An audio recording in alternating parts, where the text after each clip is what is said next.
할렐루야. 하나님의 은혜가 여러분 모두에게 함께 하시기를 축원합니다. 자, 우리 옆에 분 오고 인사하겠습니다. 은혜 많이 받으세요. 기도 응답 받으세요. 이렇게 인사하겠습니다. 진심으로 해요. 진심으로. 꼭 응답 받으시기 바랍니다. 오늘 저는 여러분들과 함께 은혜 받으려고 하는 말씀의 제목은 성도의 신앙을 측량하심이라는 제목으로 함께 말씀을 나누도록 하겠습니다. 오늘 본문의 말씀 1절에 보면 측량하되라는 말이 나와요.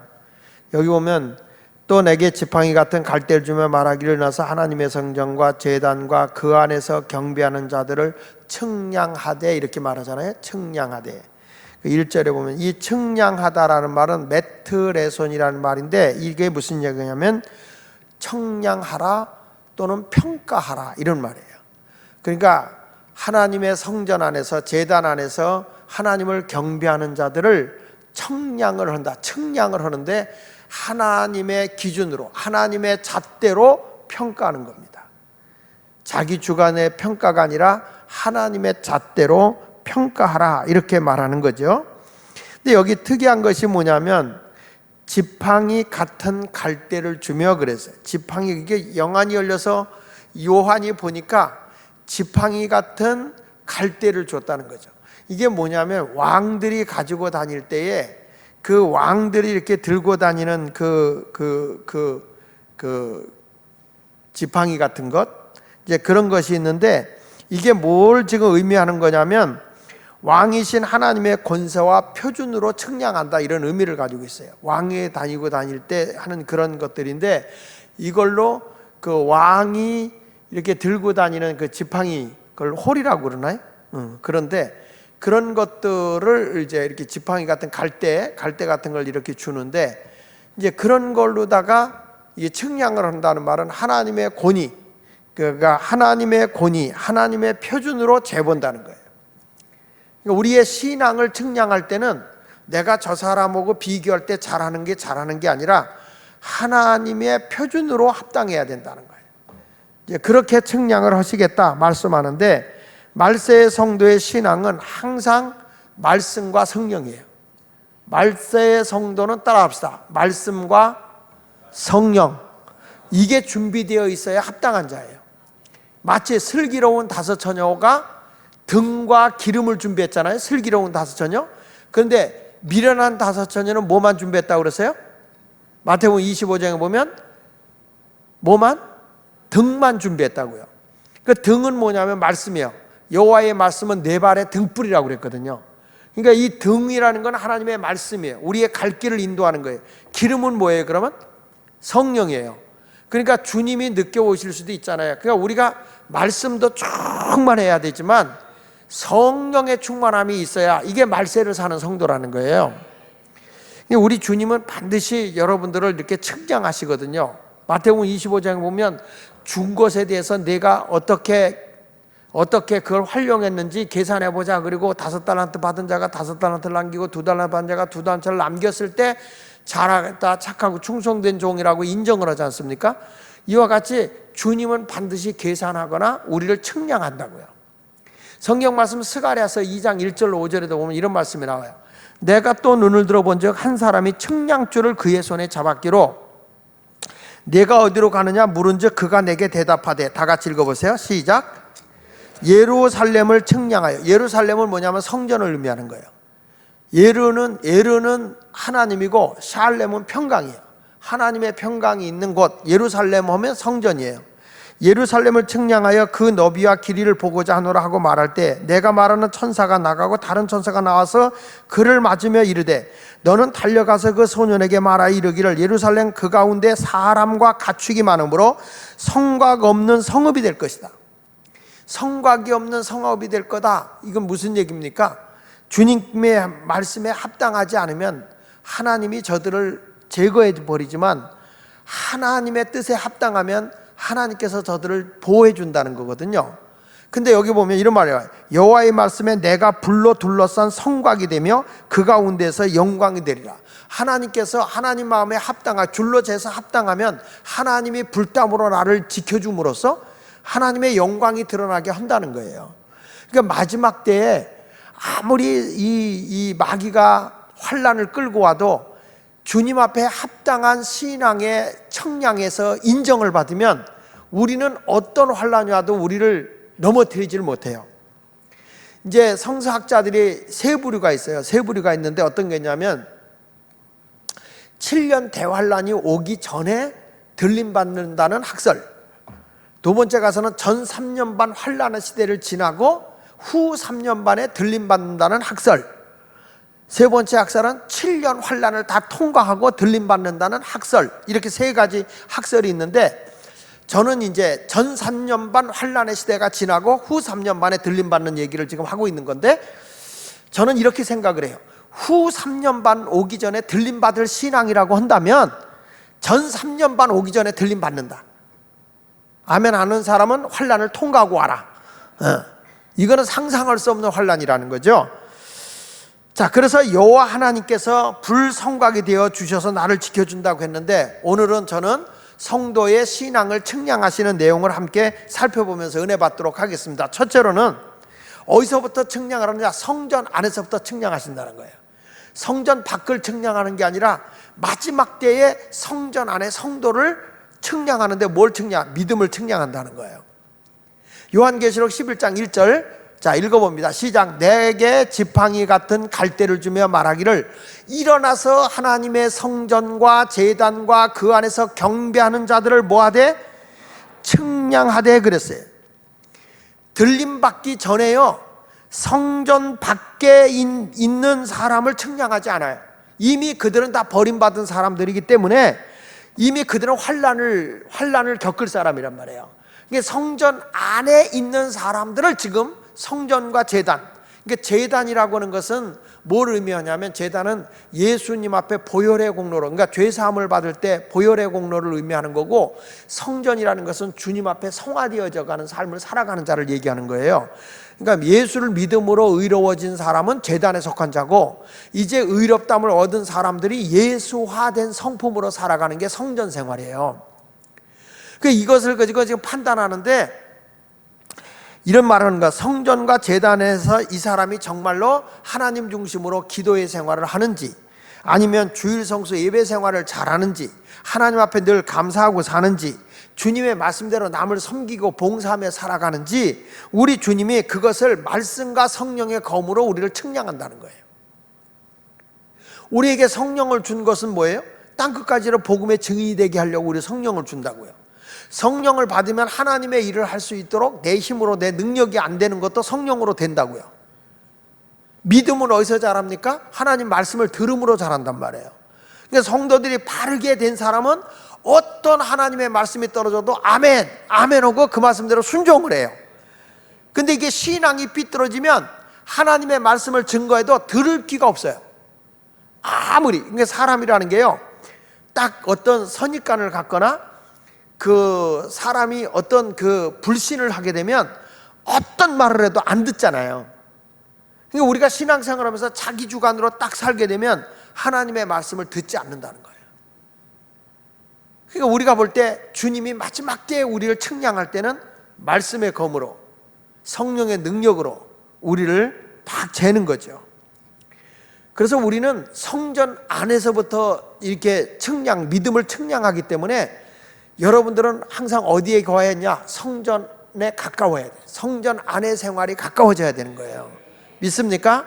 말세를 살수록 성전을 멀리 가면 안 되는 거야. 우리는 요즘에 아이들을 위해서, 교육을 위해서 학교를 가까이 간다고요. 근데 우리가 어렸을 때만 해도 우리 어르신들은요, 항상 이사를 가도 교회 가까이 이사를 왔어요. 근데 우리는 요즘에는 학군이 어디가 좋으냐, 어디가 환경이 좋으냐, 이런 데를 찾아가잖아요. 근데 지금은, 그래서 이제 옛날에는 동네 이름을 많이 썼어요, 교회가. 왜냐하면 동네 사람들이 많이 오니까. 이렇게, 그러니까 동네 이름을 썼는데, 지금은 사방 팔방 뭐 신당동, 우리 교회가 신당제일교회 그랬으면 우리가 신당동 사람만 옵니까? 왕리 사람도 오고, 광진구 사람도 오고, 성동구 사람도 오고, 또 용산구 사람도 오고, 경기도 사람도 오고, 다 여러 군데서 오잖아요. 그러니까 이제 지역을 넘어선 거예요. 지역을 넘었으니까 이제는 교회 이름들이 지역을 따지 않고 뭐 아름다운 교회, 우리처럼 예수마을교회. 그 예수마을교회가 얼마나 많아졌는지 몰라. 깜짝 놀랐어. 나 교회 잘못 온 줄 알았어. 저기 도봉구에 가니까 예수마을교회가 있더라고요. 부천에 효성동에 갔던 예수마을교회가 있더라고요. 저기 샌디에고, 미국의 샌디에고 갔던 예수마을교회가 있더라고요. 뉴욕에 갔던 예수마을교회가 있더라고요.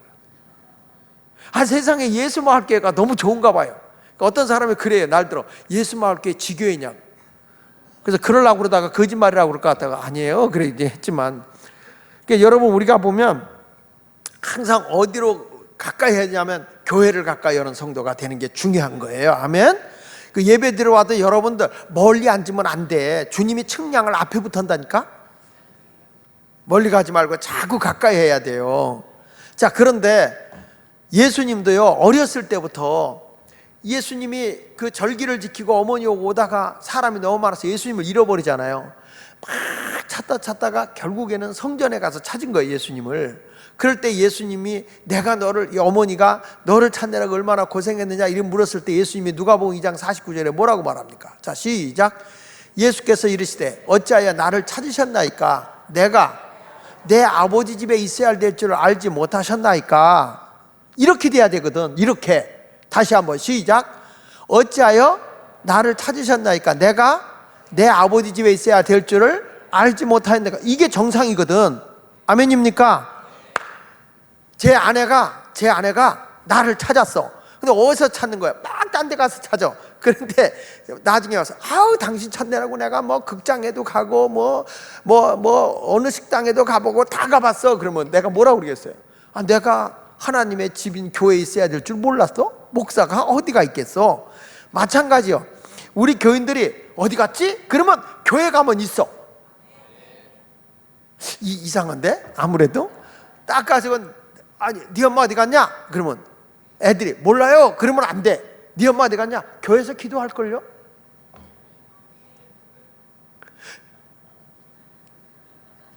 그게 내가 가야 할 때는 거기밖에 없는 거예요. 이게 말세를 살아가는 성도들의 모습이에요. 야, 네 아빠 어디 갔냐? 교회에서 기도할 거예요. 그래야지. 네 아빠 어디 갔냐? 어디 카바레 가서 춤추고 있겠죠 뭐. 이런 모습으로 가면 안 된다는 거죠. 그러니까 우리 예수 믿는 사람들은 어디를 가까이 했냐? 성전을 가까이 해야 된다는 거죠. 그러니까 성전 밖의 마당은 말세의 성도는 이방인이에요. 이방인이기 때문에 이거는 적그리스도가 나타날 때 42달 동안 짓밟아버릴 환난을 당할 자들이거든요. 그러니까 성전 밖에 살 사람은 주님이 측량도 하지 말라는 거예요. 저들은 뭐 재보지도 마라. 어디에 재보냐? 성전 안에 사는 사람만 이제 이 측량을 하라는 거예요. 이 성전 박신, 이게 근데 문제는 안타까운 게 뭐냐면 성전 안에 있으면서도 성전 밖 생활을 하는 사람이 있어요. 이 교회는 나와요. 예배당은 나오는데 은혜 받아라, 믿음으로 살아라, 성령 받아라, 기도해라, 능력 받고 사역해라, 전도해라. 안 들어. 늘 들었던 건데 그냥 그 말씀대로 안 살아. 이 사람은 뭐냐면 교회는 다니고 있지만 성전 안에 사람일까 밖에 사람일까요? 몸뚱아리는 여기 와 있는데 생각이나 삶이 다 성전 밖의 사람이라는 거예요. 그러니까 우리 주님은 형식과 외식이 중요한 게 아니라 중심을 보잖아요. 중심. 우리 중심의 마음이 어디가 있냐는 게 중요하잖아요. 이 자리에 와 앉아 있어도 내 마음이 어디가 있어야 돼? 주님 앞에 와 있어야지. 이 자리에 와서 말씀 들을 때 아멘, 아멘, 저거 나에게 주는 말씀이야, 할렐루야, 이래야 되는데 지금 여기 와서 앉아서 듣는데 지금 생각은 어디가 있어? 오늘 드라마 연속극 막 이런 딴 생각을 하고 있으면은 주님이 보실 때 그 기뻐하겠어요? 막 입에서 주님을 찬양하는 소리가 나와야 될 줄로 믿습니다. 그러니까 성전 안의 사람은 그냥 이런 소리를 많이 들어요. 네 엄마 요즘에 예수에 미쳤다. 이런 소리를 들어야 돼. 이게 무슨 얘기냐면 성전 안에 사는 거예요. 성전 안에. 아니 그러면 여러분 성전 안에서 사는 게 좋겠어? 나가서 딴짓하고 사는 게 좋겠어? 이 남자들이 바보요. 너희 엄마가 교회 미쳤다는 소리를 들어야 돼. 찬송을 해도 열정의 찬송을 부르고 막 그냥 성령의 능력을 받아서 할렐루야 하고 막 이런 모습이 나타나야 되거든요. 믿습니까? 막 조금만 모여도 막 감사하면서 감격의 눈물이 나오고 막 내 몸을 하나님이 기뻐하는 산제물로 드리면서 막 하나님께 영광을 들려야 되거든. 예수님 얘기만 해도 막 눈물이 막 나오고 막 얼마나 감사해요. 할렐루야. 감사가 나오는 거죠. 로마서 12장 1절에 뭐라고 나와요? 시작. 그러므로 형제들아 내가 하나님의 모든 자비하심으로 너희를 권하노니 너희 몸을 하나님이 기뻐하시는 거룩한 산제사로 드리라. 이는 너희가 드릴 영적 예배니라. 여러분, 예수님도 이 세상에 오셨을 때 만왕의 왕이시지만 얼마나 사람들이 모욕을 합니까? 예수님에 대해서 네가 유대인의 왕이냐고 조롱하면서 예수님에게 가시면류관을 씌우고 홍포 옷을 입히면서 얼마나 예수님을 조롱합니까? 그렇지만 우리 주님은 항상 아버지 뜻을 따라가는 자잖아요. 그러니까 예수님이 고백하는 게 내가 아버지 안에 있고 아버지가 내 안에 계시다. 우리의 신앙도 측량을 하면 측량을 할수록 내가 어느 안에 거하느냐? 주님 안에 거하는 아름다운 신앙을 가져야 할 줄로 믿습니다. 자, 그래서 성전 안에 거하는 신앙은 주님이 측량할 때 어떤 사람이냐 했더니 성전 안에 거하는 사람은 기도하는 사람이더라고요. 왜냐? 내 집은 만민이 기도하는 집이니까. 이사야 56장 7절에 뭐라고 말합니까? 내가 곧 그들을 나의 성산으로 인도하여 다 같이 기도하는 내 집에서 그들을 기쁘게 할 것이며 그들의 번제와 희생을 나의 제단에 기꺼이 받게 드리니 이는 내 집은 뭐라고 그랬어요? 만민이 기도하는 집이라 일컬음이 될 것이다. 그러니까 하나님의 집은 뭐 하는 곳이에요? 만민이, 모든 사람이 뭐 하는 집이다? 기도하는 집이다. 이 주님이 그래서 오면 측량을 한단 말이야. 측량을 하는데 우리 고영호 권사님 멀리서 가까이 왔네. 저 기도하는 내 아들인가? 측량을 한단 말이야. 이 자리에 와서도 기도하지 않으면 측량이 안 되는 거예요. 내 집은 만민이 뭐 하는 집이냐? 기도하는 집이야. 그러니까 예수마을교회를 측량한다 그러면 다른 교회하고 다르게 이 교회는 장로님들도 권사님들도 집사님들도 디렉터님들도 목자님들도 주일학교 교사님들도 주일학교 학생들 중고등학생들도 다 뭐 하는 사람이 됐냐? 기도하는 사람이 돼. 기도하는. 그러면 주님 마음에 합당한 교회가 되는 거예요. 할렐루야. 마태복음 21장 13절에도 보면 그들에게 이르시되 기록된 바 내 집은 만민이 기도하는 집이라 일컬음을 받으리라 하였거늘 너희는 강도의 소굴을 만드는도다 하시니라. 교회가 기도 소리가 끊어져 버리면 강도가 뭐예요? 마귀잖아요. 마귀는 죽이고 빼앗고 멸망시키는 거니까 강도란 말이야. 그러니까 교회가 기도가 끊어져 버리면 강도의 구렬이 돼, 소굴이 돼. 예수마을교회 마을도 목장도 가정도 다 뭐가 끌어올려냐? 기도 소리가 우렁차게 울려 퍼져야 강도의 소굴이 안 된다, 이렇게 말씀하고 있는 거예요.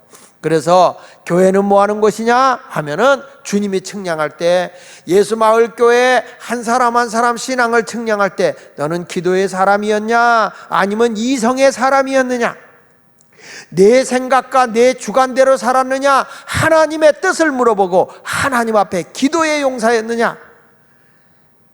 그래서 날새일수록 교회는 기도가 스펄전 목사님이 많은 사람들이 와서 목사님은 도대체 어떻게 설교하길래 교회가 부흥됩니까? 라고 물어봤더니 내가 무슨 설교를 해서 교회가 부흥되겠나? 아니 그래도 세계적인 훌륭한 설교가잖아요. 스펄전 목사님은 세계적 설교가거든요. 설교를 어떻게 준비합니까? 라고 물어봤더니 우리 교회가 부흥되는 이유는 이것 때문일세. 그리고 나를 따라오게. 그리고 따라가서 보니까 지하에서 몇백 명이 모여서 바글바글 쉬지 않고 기도하는 거예요. 우리 교회의 부흥의 원동력은 이 기도라네. 이 기도. 누군가가 해주겠지가 아니에요.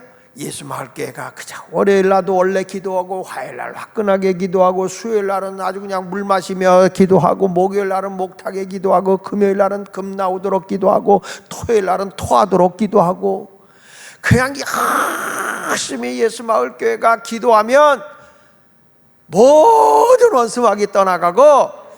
하나님의 역사 능력이 나타나게 될 줄 믿습니다.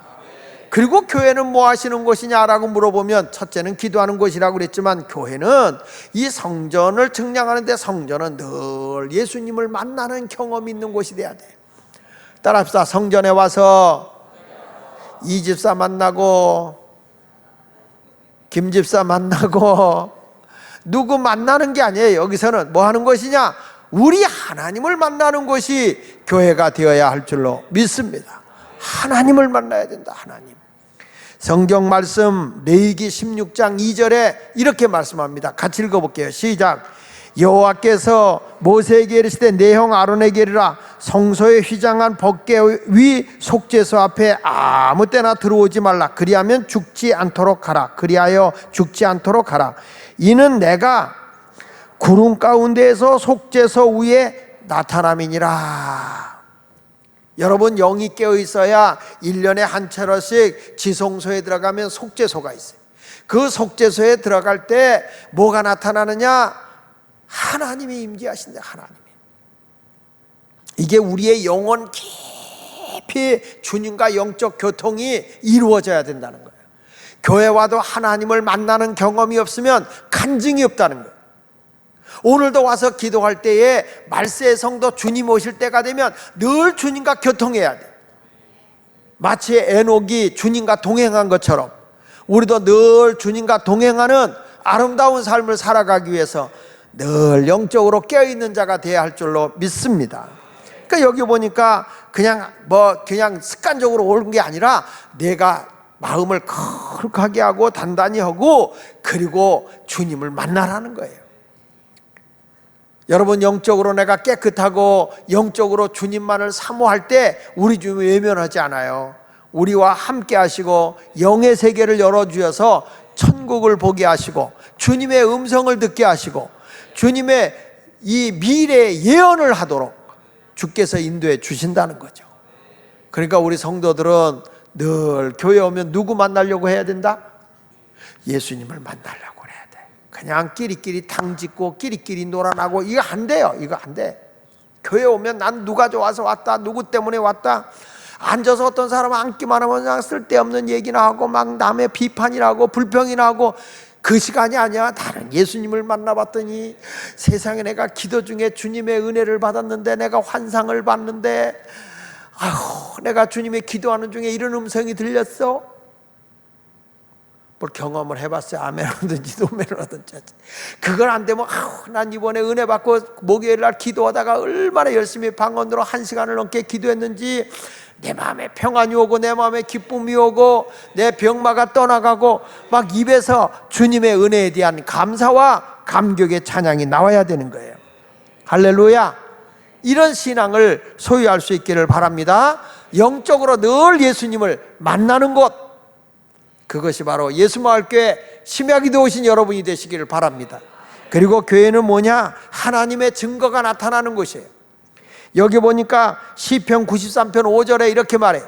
여호와여, 주의 증거들이 매우 확실하고 거룩함이 주의 집에 합당하니 여호와는 영원 무궁하시리이다.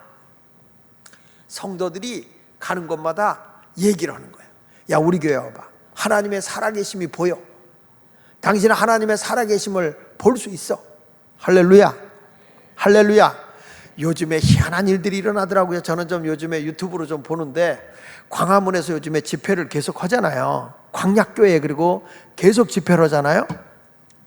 나라를 위해서 기도하고 오는데 얼마나 성령이 역사하는지 스님이 와서 간증을 하는 거예요. 중복 스님이 와서 도대체 여기가 어떤 곳인가 하고 왔다가 성령 집회를 하는 거죠. 성령 집회 하면서 하다 보니까 스님이 나와서 나도 오늘부로 예수 믿겠다고 승복 입고, 그리고 간증을 하는 거예요. 나도 하나님을 믿는다고. 그러니까 또 정광훈 목사가 뭐라고 하냐면은 이 스님이 운영하고 있는 절이 기도원이 될 줄 믿습니다. 그랬더니 그 스님이 아멘 할렐루야 그러는 거예요. 지금 여러분, 어저께 이도수라는 분인가요? 그분이 유명한 책을 쓰는 분인데 이분이 굉장한 캐톨릭 신자예요. 근데 거기 왔다가 은혜를 받아가지고 나도 오늘부로 기독교로 옵니다 그러면서 내가 거기도 11조 같은 거 뭐 내는 게 있대요, 캐톨릭에. 그거 낼 거 여기다 냅니다. 그리고 내더라니까. 나는 이게 무슨 얘기냐면 한국에 지금 라마나의 성령의 바람이 부는 것 같아요. 그러니까 나는 그 찬양을 부를 때 그렇게 눈물이 나더라. 그 추운 데서 그렇게 나라를 위해서 기도하는데, 지금도 보면 홍천 뭐 어딘가에서 지금 하는데 너무 많은 목사님들이 거기 몰려들어서 나라를 위해 기도한다고 모인 사람이 지금 한 6천여 명이 된대요. 홍천 리버 뭐라고던가 그런 데서 지금 여기저기서 나라를 위해서 기도의 붐이 일어나기 시작했다고요. 근데 이것이 무슨 정치적인 논리가 아니라 거기 뭐냐면 복음통일이라는 거. 복음으로 남북 통일하고 복음으로 한국을 하나 되게 하자. 이게 선교운동이야. 선교로 세계를, 우리 대한민국이 새로워지자. 이런 거 하니까 은혜가 되더라고. 나는 뭐 누구 물러가라 그런 게 아니라 하나님의 복음으로 나라가 새로워지고 성령의 역사하심으로 남북이 통일되고, 이런 얘기하는데 은혜가 되대. 나는 여러분, 하나님의 증거가 나타나야 된다는 거예요. 우리 예수마을교회도 오면은 말씀을 듣는데 목사님 나도 예수마을교회 나갈게, 이런 증거가 나타나야 되는데, 그러기 위해서 저나 여러분 모두가 함께 기도하는 역사가 있기를 바랍니다. 할렐루야, 할렐루야.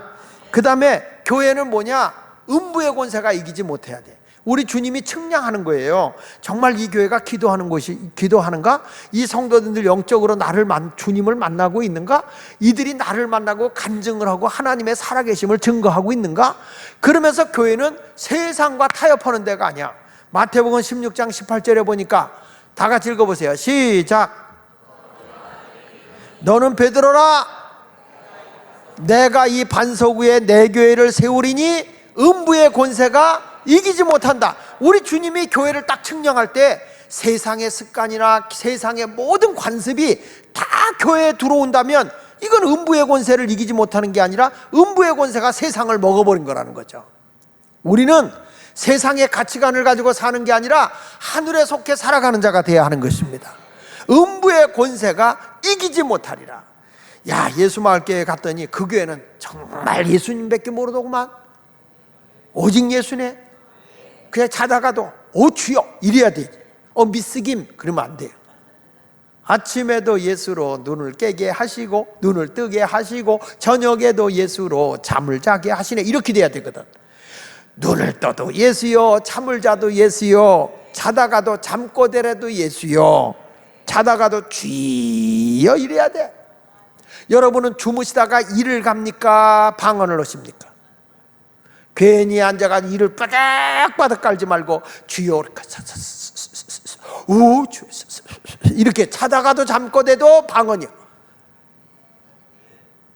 안 해봤나 봐요. 여러분, 이렇게 교회는 주님이 반드시 성전 안에서 이렇게 측량을 한다고 했으니까 예수를 믿어 구원받는데 안주하지 말고 예수님을 닮아가는 거룩한 성도들이 되어야 할 줄로 믿습니다. 요한계시록 11장 2절에 이렇게 말합니다. 성전 바깥마당은 뭐하지도 말고 측량하지 말고 그만두라. 이것은 이방인들에게 주었은 적. 이게 믿는 자라는 사람들이야. 근데 이 어디야? 성전 바깥마당에 지금 살고 있다는 거예요. 교회 안에 속해 있는데 지금은 영적으로는 성전 밖에 있다는 거예요. 이런 자는 그냥 둬라. 이방인에게 주었으니 그들은 거룩한 성을 42달 동안 짓밟으리라. 저들은 결국에 환난 속에서 42달 동안 3년 6개월 동안 어마어마한 환난을 당하게 될 거다. 다음 시간에 얘기하겠지만요, 이 무적행에 갇혀있던 마귀를요, 그 42달 동안 어떤 일이 벌어지는지 아세요? 무적행을 열어요. 7절에 보면 무적행을 열어서 무적행에서 사단의 권세가 나와서 그때부터 적그리스도가 막 우리를 잡는데, 김정은이 북한 저리 가라야 사람은 상상할 수 없는 고통이 온다는 거예요. 살기가 점점 어려운 시대가 온다는 거예요. 그런 거 오기 전에 들림 받아야지. 666 짐승표가 오기 전에 들림 받아야지. 지금부터 살아서 예수를 잘 믿는 성도가 되시기를 예수 이름으로 축원합니다. 할렐루야, 할렐루야. 그런 의미로 찬송 한 장 부르고 말씀을 한번 더 이어나가도록 하겠습니다. 여러분, 우리 모두 주의 말씀 안에 굳게 승리하면서 합시다. 변찮은 주님의 사랑, 박수 치면서 270장입니다. 할렐루야! 성전 안에서 신앙을 측량할 때 다 합당한 자가 되기 원하면 두 손 들고 아멘. 여러분 모두가 하나님이 측량을 해봐도 너는 환난이 오기 전에 들림받아야 돼, 이렇게 인정받는 자로 성전 안에 거하는, 믿음을 측량할 때마다 합격하는 그런 성도가 되시기를 축원합니다. 자, 이제 마지막으로 이런 얘기가 나오는 거예요. 그래도 주님이 안타까워서 하나라도 더 구원하기 위해서, 환난이 오기 전에 다 들림받기 위해서 주님이 이삭 죽기가 시작해. 마지막 이삭을 죽는 거예요. 추수하는 거예요. 그래서 누굴 보내느냐? 두 증인을 보낸다는 거예요. 이삭을 죽게 하기 위해서 이제 마지막 예언의 그 구원의 복음을 전하기 위해서 두 증인을 보낸다는 거예요.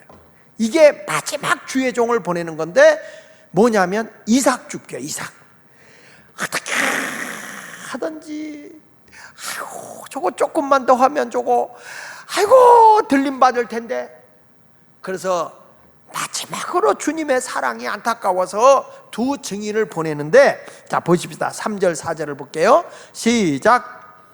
내가 나의 두 증인에게 권세를 주리니 그들이 굵은 베옷을 입고 1260일을 예언하리라. 그들은 이 땅의 주 앞에 서 있는 두 감람나무의 주 톳대다. 무슨 얘기인지 아세요? 이게 이제 3년 6개월 동안 42개월 동안 환란 시대가 접어든 거예요. 우리는 여러분 이 환란 시대가 접어들기 전에 들림받고 성전을 측량해서 신앙이 합당하면 요 환란이 시작되기 전에 우리는 세상 나차리 거라고 올라가는 거예요. 여러분들은 42개월 환란을 통과할 것 같은데, 그렇게 하면 해가지고 우리는 요 환란이 오기 전에 싹 들림받아 가야 돼. 그거 위해서 지금도 노력하고 잠 안 자고 기도하는 거지. 근데 여기 보십시오. 나의 두 증인의 권세를 주니 그들은 굵은 베옷을 입고 1260일을 예언하리라. 3년 6개월 동안 그래도 그 환란 시대에도 구원받을 사람, 그때는 미치지 못해서 들림받지 못했지만, 측량해서 미치지 못했지만은 그래도 마지막으로 요거 이삭이라도 주어서 천국으로 데리고 가고 싶어서, 이게 우리 하나님의 마음이야. 하나님의 마음이라고요. 이 목사가 제일 안타까운 게 뭔지 아세요? 열심히 조금만 더 기도하고 조금만 더 열심히 있으면 좋겠는데 성도들이 그걸 못하는 성도들 보면 참 안타까워. 옛날에는 그렇게 신앙생활도 잘하고 기도생활도 잘하는데 뒤로 쳐져서 낙심하고 앉아있는 사람들을 볼 때 보면 참 답답한 거예요. 이게 여러분 말세의 성도가 이렇게 살아서는 안 되거든. 그래서 여기 보니까 두 감람나무와 주 톳대를 보냈는데, 여기 보십시오. 두 중기는 뭐냐면 굵은 베옷을 입고 있다. 그래서 굵은 베옷, 멋있는 신사옷을 입고 있는 게 아니라 굵은 베옷을 입고 1260일을 예언하고 있다고 하는데, 이 두 증인이 지금 마지막 이삭을 죽기 위해서 하고 있는데 굵은 베옷을 입었다는 건 뭐냐면 애통하고 간절하게 눈물 흘리며 저들을 회개 운동을 시키고 있는 거예요. 내게로, 주님께로 돌아오라고. 이 두 증인은 하나님의 말씀을 가지고 가서 그냥 증거하는 거예요. 근데 이들에게 보면 이런 얘기가 나오죠. 거기 성경에 보니까 두 감람나무와 두 톳대인데, 마지막 때 보면 물이 변하여 피가 되는 사건은 누구 때 일어났죠? 누구 때 일어났죠? 물이 변하여 피가 된 경우가 언제죠? 모세가 애굽에 가서 할 때 재앙을 내릴 때 아닙니까? 그러니까 이때 뭐냐면 모세와 같은 능력을 가진 종이란 말이야. 그러면서 또 하늘에서 불이 내린다 그래서, 그 불이 내리게 한 종은 누구요? 엘리야죠. 그러니까 이 모세와 엘리야와 같은 능력을 가진 주의 종이 마지막 때 나타난다는 거예요. 이 말세의 종은 굵은 베옷을 입고 저들이 복음을 듣지 않고 막 그냥 안타까워서 저들을 향해서 막 애통하고 회개하면서 제발 성령 받고 마지막이다, 지금 이제 마지막이다, 성령 받고 이제는 주님에게로 돌아오라, 이런 능력을 행하는 거죠. 이런 능력을 행하는 거예요. 막 복음을 전하는 거예요. 해를 하려고 해도 이들은 해할 수가 없어. 저들을 죽이려고 해도 죽일 수가 없어. 왜 그러냐? 하나님의 42개월 동안, 3년 6개월 동안 하나님이 이 종들에게 소명을 줬거든, 사명을 줬거든요. 그때는 절대로 누구도 해를 입히질 못해요.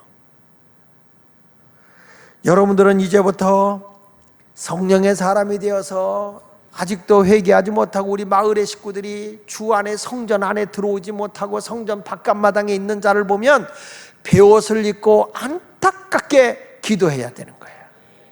병원에 가면 환자복들을 입고 있어. 마찬가지로 우리들이요, 정말 베옷을 입어야 된다는 건 뭐냐? 그 회개하지 못하고 주님의 품 안에 들어오지 못하는 사람을 보면 애통하는 마음이 우리 속에 있어야 된다는 거죠. 그런 의미로 190장 성령이여 강림하사 이 찬송가 한번 부르면서 하나님, 나도 이 애통하는 마음이 있게 하여 주옵소서 한번 불러보겠습니다. 지금은 추수하고도 마지막으로 이삭을 죽기 위해서 주님께서 그 환난 시대 때라도 두 증인을 보내서, 두 예언의 증인을 보내서 마지막으로 이삭을 죽기 위해 애쓰시는 주님의 마음을 가지고 우리도 지금이라도, 그때가 아닌 우리도 증인이 되어져서 복음을 전하는 자가 되어야 할 것입니다. 마태복음 9장 37절로 38절에 주님이 이렇게 부탁하잖아요. 이에 제자들에게 이르시되 다 같이 추수할 것은 많되 전도할 일꾼이 적으니 그러므로 추수하는 주인에게 청하여 추수할 일꾼들을 보내주어서 하라. 그러니까 교회는 여러분 어떻게 하든지 영혼을 추수해야 돼요. 영혼을 구원하는 일을 애써야 된다는 거죠. 어느 교회가, 여러분 그런 모습의 교회가 되도록 최선을 다하기를 바랍니다. 그러니까 이 두 증인을, 그래서 막 복음을 전하니까 환난 시대 때는 적그리스도가 등장하잖아요. 적그리스도가 등장해서 예수 믿는 사람들을 다 핍박하고 환난을 끼치는데, 그때 두 증인이 나타나서 예수 믿으세요 이렇게 얘기를 하는 거예요. 막 이 복음을 전하니까 어떤 일들이 벌어지느냐? 적그리스도의 거짓 영에 사로잡힌 자들이 두 증인을 죽이려고 대드는 거예요. 그런데 성경은 이렇게 말합니다. 5절로 6절, 이제 결론 냅시다. 5절로 6절 읽어볼게요. 시작. 만일 누구든지 그들을 해오고자 하면 그들의 입에서 뭐가 나와요? 불이 나와서 그들의 원수를 삼켜버릴 것이요, 또 누구든지 그들을 해오고자 하면 반드시 그와 같이 죽임을 당하리라. 그들이 권능을 가지고 하늘을 닫아 그 예언하는 날 동안 비가 오지 못하게 하고, 또 권능을 가지고 물을 피로 변하게 하고, 아무 때든지 원하는 대로 여러 가지 재앙으로 땅을 치리로다. 그러니까 엘리야와 모세와 엘리야와 같은 능력을 가진 주의 종들이 와서 마지막 이삭 죽기 영혼 구원을 하는데, 그 시대가 환난 시대인 거예요. 편안하게 예수를 전할 때가 아니라 상상할 수 없는 환난이 나를 지배하고 있음에도 불구하고 복음을 전하니까 이 적그리스도들이 미워 죽겠는 거야. 어떻게든지 미워서 잡아 죽이려고 그래요. 여러분, 마지막 때가 되면요, 영적인 교회는 육적인 교회들이 영적인 교회를 비판해요. 육에 속한 사람들이 영에 속한 사람을 막 학대하고 핍박하는 거예요. 솔직히 집안에서 영적으로 살아가는 사람이 가족을 핍박해요? 육적인 사람이 영적인 사람을 핍박해요? 육적인 사람이 영적인 사람을 핍박하는 거예요. 보십시오. 여러분, 이삭을 이스마엘이 핍박을 해요? 이스마엘을 이삭이 핍박을 해요? 이삭이. 예? 이스마엘이 이삭을 핍박하잖아요. 또 에서가 야곱을 핍박해요? 야곱이 에서를 핍박해요? 에서가 야곱을 핍박하죠. 그렇죠? 자, 요셉이 그 형제들을 핍박해요? 형제들이 요셉을 핍박해요? 그 사람은 어디를 가든지 육적인 사람이 영적인 사람을 괴롭히는 거예요. 그러니까 말세가 되면 육에 속한 자들이 영적으로 살아가는 사람을 계속 괴롭히는 겁니다. 힘들게 하는 겁니다. 우리가 주 뜻대로 살아가려면 그만큼 힘든 거야. 그래도 우리는 눈 하나 깜짝하지 말라는 거예요. 왜냐? 주님이 너를 능력으로 내가 지켜준다는 거예요. 능력으로. 여기 지금 마지막 때 주의 종 둘을 보내는데 그들의 입에서 불이 나오게 하고, 그들이 있는 동안 비도 안 오게 하고, 그들이 예언하는 동안에는 물이 변하여 피가 되기도 하고, 그냥 저들이 원하는 대로 땅을 바꿔버린다는 거예요. 땅을. 말세에는 여러분, 하나님이 딱 주의 종을 쓰실 때는 위대하게 쓰는 거거든. 우리 교인들도 목사님 난 아무것도 못해요, 힘없어요, 그러지 말고 이렇게 기도를 해야 돼. 하나님, 말세의 성도로서 쓰임받게 해주세요. 나 주님께 쓰임받기를 원합니다. 어디를 가든 내가 쓰임받기를 원합니다. 그러면 하나님이 능력을 주어서 쓰는 거예요. 이번에 기도하다가 여러분, 우리가 원준상 목사님 기도하다가 병이 났잖아. 그러면 내가 만난 주님은 병 치료하잖아. 그러면 간증을 하면서 기도를 해주라. 그러면 그분에게 왔던 임파테이션이 그들에게 임하는 거예요. 하나님의 역사하시며, 우리는 은사를 가지고 있음에도 안 써먹는 게 바보요. 써먹어야 된단 말이에요. 하나님이 능력을 주신다는 거예요. 아무리 다른 사람이 뭐라 그러고 조롱을 한다 할지라도 아니야, 하나님의 역사하심을 분명히 믿어야 될 줄로 믿습니다. 여러분, 내가 하나님의 영광을 위해서 살지 않고 나만을 위해서 살라고 그러잖아. 그러면 잘 될 것 같지? 안 그래? 충이 먹어요. 자기 영광을 위해 살아가는 자가 아니라 하나님의 영광을 위해 살아야 벌레가 나를 근다리지 못하지. 우리 사람이 못되게 노는 사람 뭐라고 그래? 이 벌레 같은 놈아 그러잖아요. 여러분, 벌레한테 잡혀 먹고 살래요? 사도행전 12장 23절에 뭐라고 나와요? 헤롯이 영광을 하나님께 돌리지 아니하므로 영광된 삶을 살지 않았다는 거예요. 주의 사자, 그 천사가 그 친히 뭐라고 그랬어요? 벌레가 먹혀 죽으니라. 바이러스가 들어오든지 다른 세균이 들어오든지, 그래서 사람을 치는 거예요. 언제나 하나님의 영광을 위해 살려고 노력해봐. 앞뒤에 마귀가 왔다가 벌레들이 왔다 다 떠나는 거예요. 암이 왔다 도망가 버리고 각종 질병이 떠나가게 될 줄로 믿습니다. 그러니까 오늘 내가 어느 안에 거하냐? 성전 안에 거해서 환란이 오기 전에 우리는 들림받기를 바라고, 혹시 몰라 이 가운데 환란 시대 때 주의 종으로 쓰임받을지, 응? 두 증인과 같은 사람으로 쓰임받을지. 근데 나는 이왕이면 그때는 주의 종 안 돼 하는 게 좋아. 얼마나 힘들겠어. 지금도 힘든데. 그런데 다 들림받아 주님 앞에 가도 우리 주님은 마지막까지 한 영혼이라도 구원하시고자 원하시는 게 우리 주님의 뜻이라는 거 알겠죠? 그러니까 지금 편안하다, 은혜 받을 만한 때거든요. 지금은 구원의 날이거든요. 우리가 이런 때 전도해야죠. 이런 때 우리가 여러분 능력을 가지고 가서 기도도 해줘가면서 많은 영혼을 구원해야 되겠죠? 이런 사역을 하기를 원하면 아멘 한번 씩씩하게 합시다. 이런 성도가 되기 위해서 최선을 다하는 아름다운 그리스도인이 되기를 예수 이름으로 축원합니다. 주님은 지금 측량할 거예요.